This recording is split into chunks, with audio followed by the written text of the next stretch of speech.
अस्सलाम वालेकुम। मोहम्मद फ़ारूक, रियाज किराना स्टोर, मस्याल।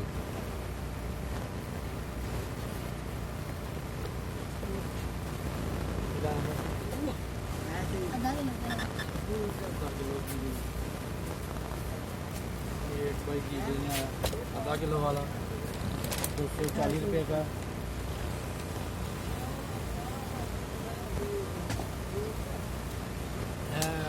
गाय पे थले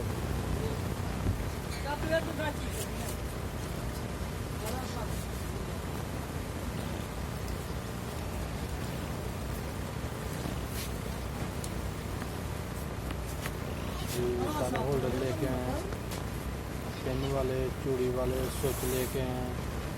ये थ्री स्विच है, इसको कहते हैं। ठीक है, तो लेके आए हैं। अच्छा जी, हाँ सोच ला के आया हूँ।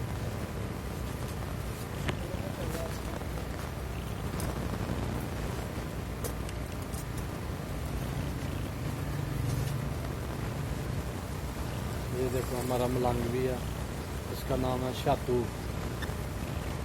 जी। अच्छे वाला है, गाले नहीं निकालता, अच्छी बातें करता है। शातू सलाम लो जी, अच्छे सलाम करता है।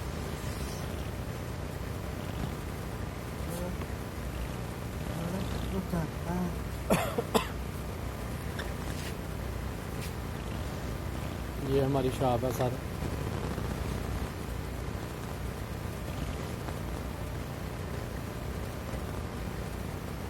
जी वो आमने सामने कैमरे लगाए हैं चार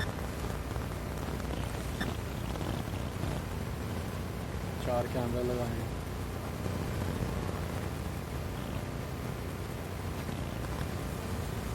वो सामने अलमारी है, लैक्टर 1 दूध की, लैक्टर 2 दूध, बच्चों की खीर नेस्ले वाली जी। उधर डिटोल साबुन है, शैम्पू वगैरह जी।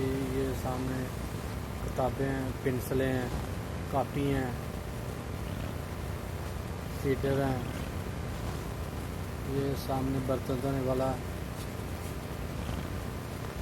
ये वाला चूरा का गाजबान है, गुलाब हरा का चाय है। वो सामने रूह अफ़ज़ा,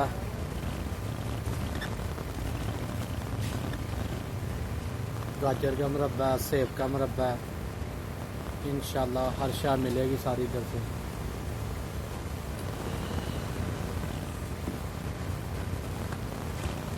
जी शातून सर बोतल पीने लगा।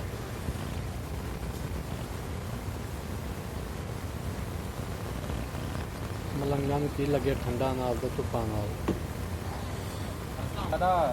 वजन करना है? हाँ जी सर, वजन करना है।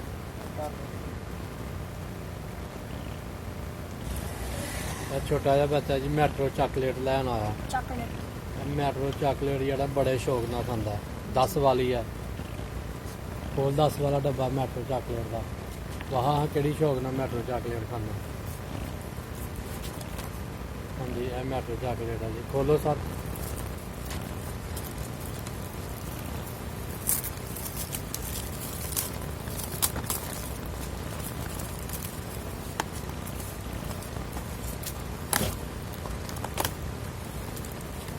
हाँ जी